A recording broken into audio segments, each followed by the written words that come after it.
વિચાર કરો કે વનની અંદર ભરતજી તપ કરવા માટે ગયા.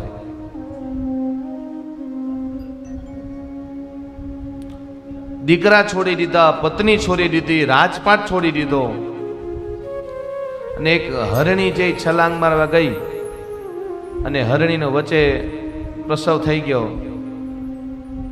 હરણીનું બચ્ચું જે છે એ તણાતું હતું ને હરણી મૃત્યુ પામે. એટલે હવે ભરતજી ચિંતા કરવા લાગે કે આ હરણના બચ્ચાનું હવે મારી સિવાય કોણ? બધું મૂકી દીધું, પણ આ હરણના બચ્ચામાં એને લાગણી ને પ્રેમ ઘણો થઈ ગયો. વિચાર તો કરો. ઈ છે માયા. શું? એને માયા કહેવાય. બધું મૂકી દીધું, એક હરણના બચ્ચામાં માયા ફસાણી.